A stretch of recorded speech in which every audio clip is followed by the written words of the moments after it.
everyone. I welcome you to CEC lecture series. I'm Nupur Chawla, teaching English literature at Maitre College, Delhi University. Today's lecture is part of the series on English poetry, and the lecture is titled The Metaphysical Poets, John Donne. Now you see, as the title itself suggests, that we are going to talk about metaphysical poets. Now, who were these? What place do they have in English poetry? That is going to be one point of discussion. And then, we're also going to focus a bit on the poetry of John Donne, who is one of the metaphysical poets, right? Now, let us first understand that, what exactly do we mean by the term metaphysical poetry, right? Now, the name metaphysical poets is actually applied to a group of 17th century poets who employ similar poetic procedures such as John Donne. Now, you might wonder, now you see, the first thing that we need to notice over here is that these are 17th century poets, right? So, which means that they were writing in 1600 something in England. Now, right at the outset, in fact, we have made a statement that, they employ similar poetic procedures as John Donne. So, which means what? That, John Donne is an important figure or is an important poet when we talk about metaphysical poetry. But, his importance or his significance will further be highlighted as we discuss ahead. But along with John Donne, there were other poets as well that are also called as the metaphysical poets. And at the same time, this poetry is divided into, or one can say that, it has two kinds of poems that were written. One was the secular poetry and the other one was the religious poetry, right? So both these poems together would form what we understand as the metaphysical poetry. So, when we talk about the secular poetry, the poets that come to mind are John Cleveland, Andrew Marvell, and Abraham Cowley. These three are very important poets when it comes to the secular metaphysical poetry. And when we talk about the poetry which has religious themes, which talks about God, spirituality, etc., in the 17th century, these poets were George Herbert, Henry Vaughan, and Richard de Crashaw. So now these are the poets that are also metaphysical poets, but then they focused on, religion as a theme and further connected ideas, to God, spirituality, etc. Now, coming to, we had established that, metaphysical poets are the 17th century poets that have the writing style or poetic processes which are similar to John Donne's. Now, you might wonder that, right at the outset, we have named John Donne per se. Now, why is that? Now, in the Discourse Concerning Satire, which was a work composed in 1693 by John Dryden, which is the end of the 17th century, he said that John Donne, and I quote, affects the metaphysics, unquote, in his poetry. Now, we use the word affects the metaphysics, right? What do we mean by affects the metaphysics? It means, now here affects means that he brings out a certain, he uses metaphysics in his poetry. Now, what does this mean? It means that he employs terminology and abstract arguments of the medieval scholastic scholars. Now, you see, now this is of course a very, very broad definition or a very, very broad explanation of what John Dryden says about these poets. But when we talk about this word affects the metaphysics, affects means, it's derived from the word affectation, which means that there is a sense of, that the poet puts on a certain a face while writing or while composing poetry. And what is that phase? That is that of abstract arguments and terminologies which resemble those of the medieval scholars. But So as we said that, in the definition per se, John Donne comes to mind. So let us also understand that, what exactly was his poetic style, which then came to define metaphysical poetry as a trend. Now, John Donne was born in 1572, right, which is late 16th century, and he was around until the early 17th century, which was 1631, right, and he was a seminal metaphysical poet, as we just now established. Now, his poetic style helps us understand, as I just now mentioned, the essential features of metaphysical poetry. Now, it is these features of poetry which was central to the 17th century poems that set them apart from the ones that were written before and after, right? So let us see that what is it that was the defining feature of these poems. The first thing is that John Donne wrote in the rough give and take of actual speech. Now, rough give and take of actual speech meaning that, in his poetry, the language that was used was not very, I would say, stylized. So, for the time that he was writing, he was actually using the kind of language that was, that would be found in actual conversations of people. So you would not see a lot of, stylization over there. And that's why we say that he wrote in the rough give and take of actual speak. Rough give and take means that, that was the kind of, I would say, the structure or the language that he used. Now, the next thing that we say about John Donne's poetry, and by extension, metaphysical poets also, is that he organized his poems as an urgent argument. Either now this argument would be with a mistress, or an intruding friend, God, or death, or even with himself. Now, this is another very important feature of his poetry, that at the center is an argument. There's a dialogue, right? It's like there's a conversation between two people. And what is the nature of this conversation? It's usually with a mistress or an intruding friend. Intruding meaning that something that somebody is in the middle of some kind of a work or a task, and a friend intrudes. So then that sparks off a conversation between these two, or an argument with God, or an argument with death, or for that matter even with his own self. So we see that at the center is this kind of a urgent argument, a dialogue, an exchange, which also forms an essential feature of Donne's poetry, and also of metaphysical poetry per se. Third, we say that John Donne employed a subtle but a deliberately outrageous logic. Now, this is very important. Now, you might wonder, we're talking about poetry. What kind of logic is it that we are referring to over here? Now, this basically means that, at the center of representation or depiction is a certain rationality, which is, as we say, outrageous. Outrageous meaning something, he would represent images, ideas, which were unconventional, which would also a lot of times, shock the reader out of their wits. So, and this was a deliberate act. That's why we say that a subtle but a deliberately outrageous logic, right? Now, of course, you will understand this a bit more when we very shortly discuss the metaphysical conceit, right?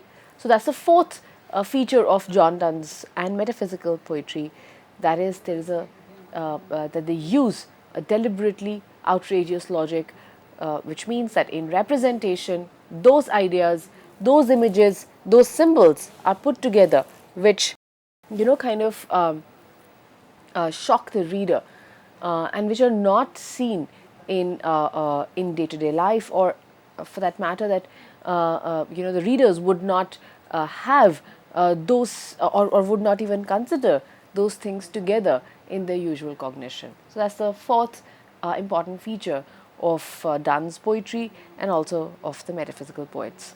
Now, above all, the fifth and a very important point or feature of metaphysical poetry is that, or that of John Donne, is that above all, he was witty and he made use of paradox, pun, and startling parallels in simile and metaphor. Now, wit is at the center of metaphysical poet, right, or of metaphysical poetry. Now, paradox. Now, first of all, what do we mean by wit? Now, wit doesn't only mean something which makes you laugh or something, or cracking a joke, but wit essentially here means a clever, use of language, play with words, right? A smart use of language.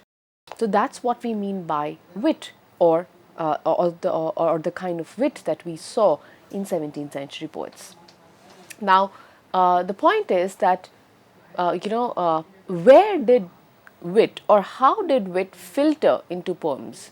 First is to the use of paradox. Paradox would mean, again, bringing in those aspects or those images or those symbols which are apparently opposite, but at the same time they do coexist as well. So that's the paradox. Or he would also make use of pun. Pun means when you use a word that has two meanings, right?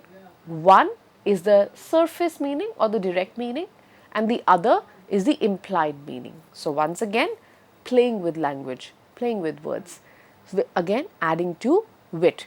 So he would use paradox, pun, and also, as I just now mentioned, startling parallels in simile and metaphor.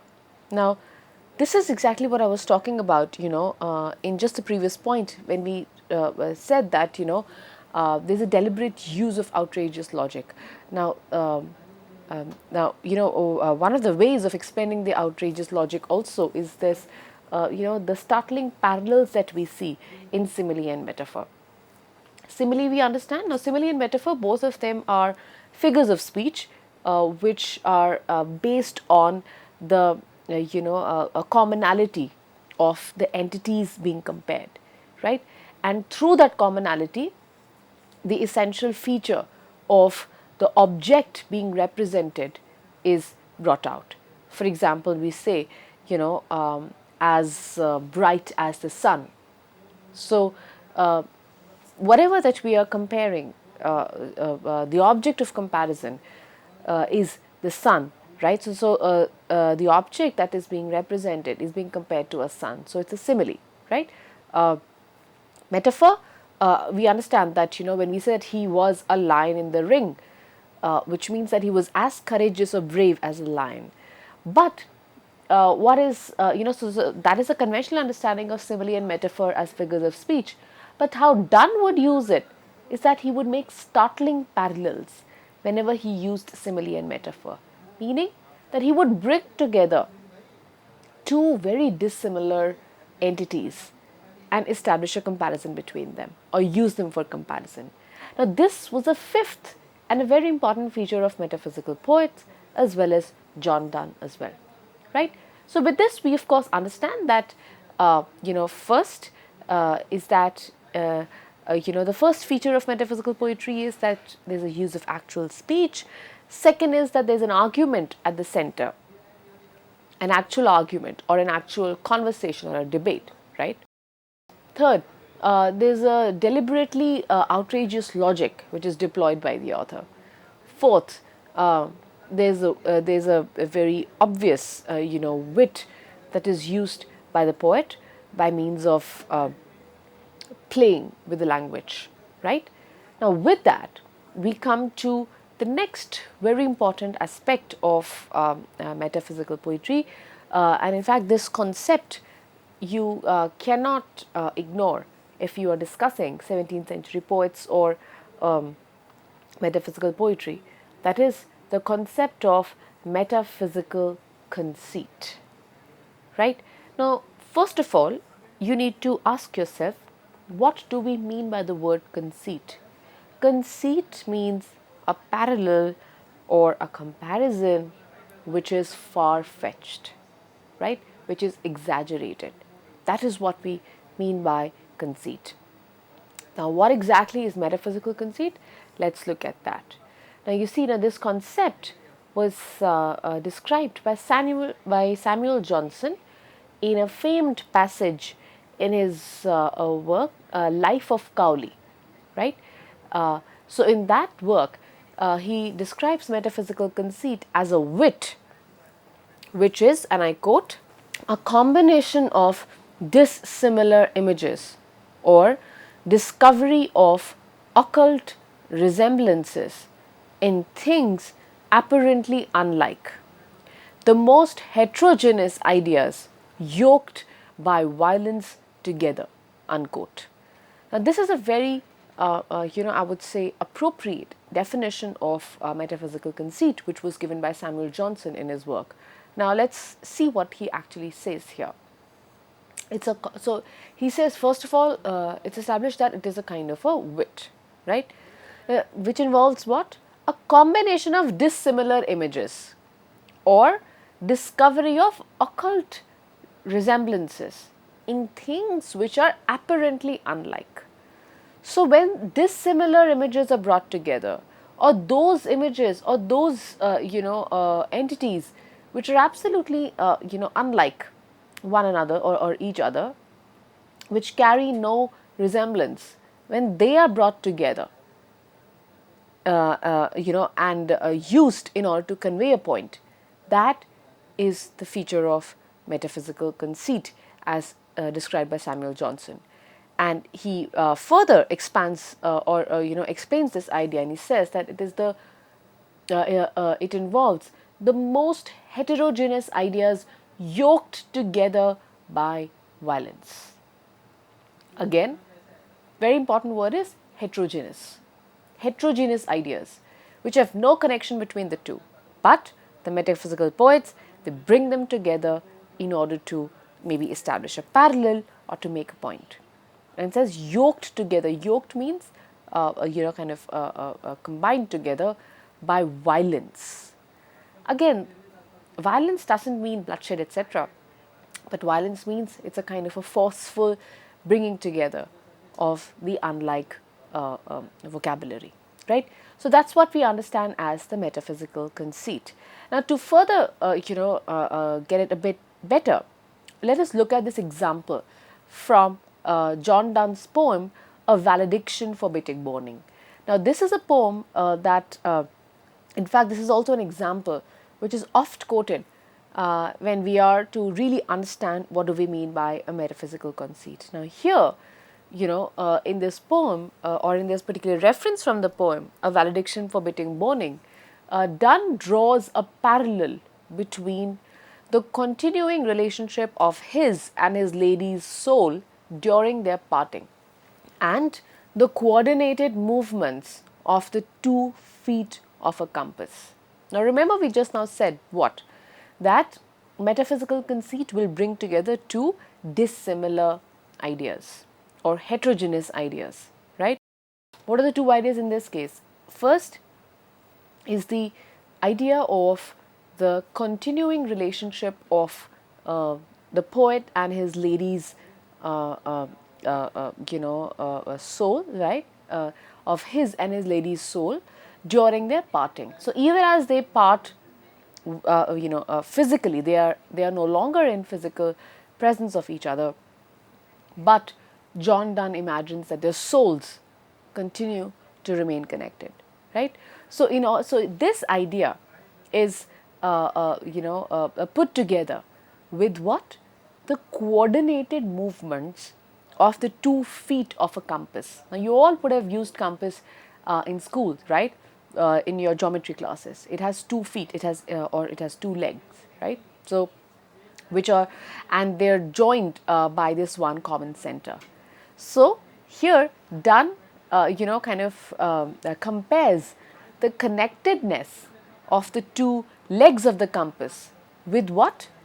The 2 lovers who also stay connected even as they are not physically in the same space. So that's what we mean by the metaphysical conceit, right? two absolutely unconnected or disconnected things being brought together. Now you see, there was a revival of interest in the metaphysical poets during the early decades of the 20th century. And a number of modern poets exploited this type of figure as well. While the metaphysical poets were essentially, they belonged to the 17th century, but there was a revival in interest in their works in the 20th century. And you would see T.S. Eliot, right, a famous poet of the 20th century. He uses a similar, conceit, or he uses this concept of the metaphysical conceit in his poetry as well. Particularly, an example that comes to mind is there's a poem by him, a very famous one, called as The Love Song of J. Alfred Prufrock. Right now, over there, he's describing this old man, Prufrock, right?